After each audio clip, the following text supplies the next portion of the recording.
Have you ever been in a situation where you just could not agree with your significant other and you needed a model for problem solving? Listen up.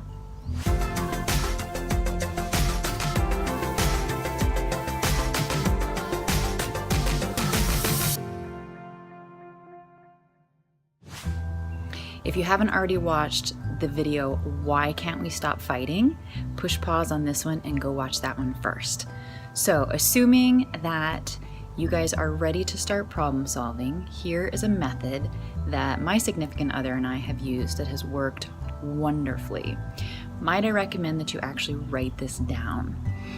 And the reason why is because we often forget what it is that we agreed to. So, designate somebody as the scribe and sit down face to face in a relaxed, calm place. And at the top of the paper, write down what the problem is. Okay, so let's say the problem is we can't agree on where to spend Christmas. So person A throws out an idea. Let's do Destination Christmas and invite the whole family, yours and mine, to come with us. Person B gives an idea of, let's do Christmas at our house and invite everyone over. Person A throws out, let's just spend it with the two of us and forget spending it with your family or my family. Now, what's really important, because you're going to want, 10, 11, 12 ideas for solving this problem on paper, it's really key to make sure that you throw out a couple of nonsensical, whimsical, funny ideas. Something like, let's stop celebrating Christmas at all. And the reason why it's so important to throw out, silly things is because it juxtaposes the power, right? When it comes to problem solving in relationships, you'll tend to find that there may be one party that kind of always gets their way, and then the other person is left feeling resentment towards that person. You don't want that, right? Assuming that you're wanting a deep, intimate, equal relationship with your significant other, it's really important that you do everything in your power to mix up the control and that there's a sense of equality in the decision-making process. And so when you throw something funny out there, well, first you laugh, which is good, that's good medicine, but it mixes up that power struggle.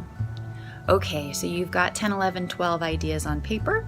Now the next thing you're going to do is you're going to secretly vote. So each person writes down their top 4 on a piece of paper that they don't share with the other. So let's say I pick number 1, 3, 5, and 7, and my partner picks, 2, 3, 8, and 10. So we turn our papers over at the same time, and whatever it is that we have in common is the one that we go with. And then we decide who, what, when, where, why, how. Remember that from English class in high school? So who's going to implement this plan? How are we going to do it? When are we going to do it?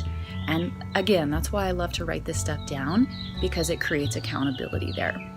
If you don't have something in common, you simply vote again. So you have another secret, you pick another 4, and you just keep going until you have something crossover. Now, let's say it's one of those rare situations where you really, truly cannot come to a middle ground.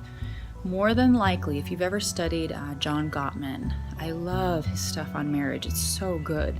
He talks about when someone is really adamant about a position and they're really not willing to give any budging, and assuming that this person is mature and that they're in a mature relationship,